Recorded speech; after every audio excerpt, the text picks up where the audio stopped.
yeah. And that's a good, I won't even worry anymore. Took all my cares, took and kicked them all out the door. Hi, everybody. My name is Sean O'Kane with Chip Estimate TV, where we bring you the latest trends and information in semiconductor chip design and IP. My guest today is the incomparable John Blyler, is the editor-in-chief of Chip Design and Embedded Intel magazines. He also writes a blog on ChipEstimate.com called IP Insider. Thank you very much for joining us again today, John. Great. Thanks for having me, Sean. There's a lot of things happening. You just got back recently from Hot Chips. Hot Chips was in Cupertino. It was a symposium on high-performance chips. What were the takeaways from that? There's a couple. It's a more of an academic show, which is a nice change from some of the regular trade shows. The emphasis is on processors, be it the many cores, up through desktops and servers and even mainframes. You know, the big IBM Power 7s and whatnot. There was several things there that were interesting, and I'm just going to hit on a tiny bit.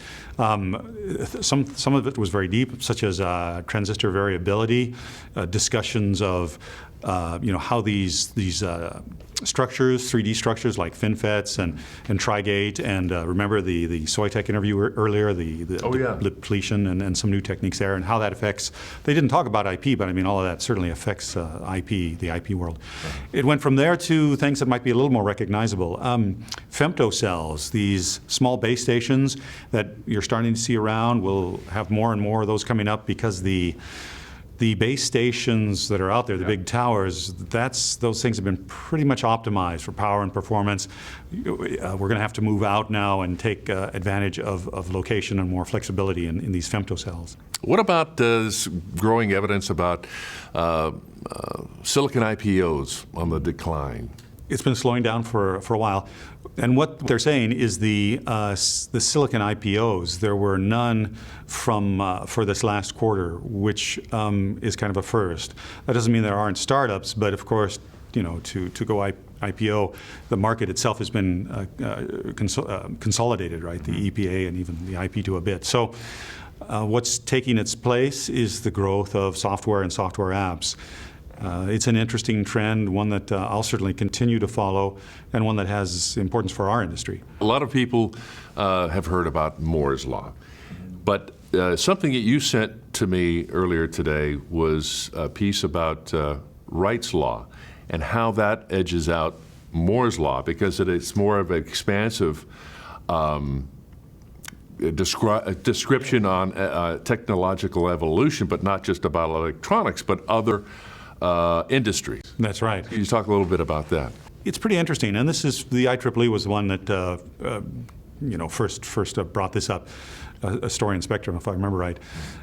So it appears that Moore's Law is a special case of Wright's Law, and I believe his name Charles Wright back in 1936 wrote a paper on the predictions for the airplane industry. Well, so the Santa Fe Institute looked at 6 different models for predicting how technology does through its lifespan and beyond. And it turns out that Moore's Law and Wright's Law were the ones that were the most representative. There are all sorts of factors that come into play here, so it's not just one thing, much like designing a chip, right? You had to take in performance and cost and all sorts of things in these models.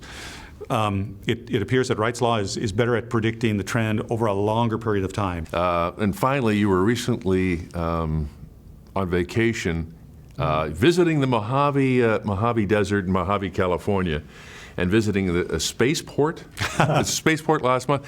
Now, what is it with Georgia Tech, and what are they doing with the commercial space flight system? Is that cool or what? Well, yeah, but what are they doing? Well, so there's several groups working on this. The link to the Mojave spaceport is not direct, other than that it is one of the spaceports that might be used.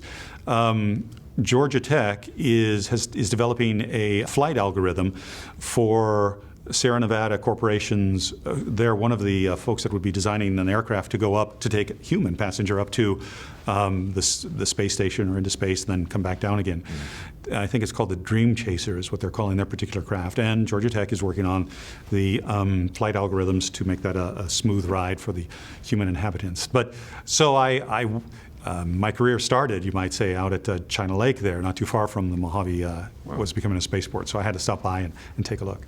Wow, cool stuff, cool stuff. Listen, thank you again for joining us on Chip Estimate TV. John is a regular visitor to our show, giving us the latest information on chip design, semiconductor chip design trends, and great stories of his travels. So I really appreciate you joining us every month. Well, thanks again for the opportunity. I always enjoy it. Not a problem. So for John Blyler, my name is Sean O'Kane. We'll see you next time on another episode of Chip Estimate TV.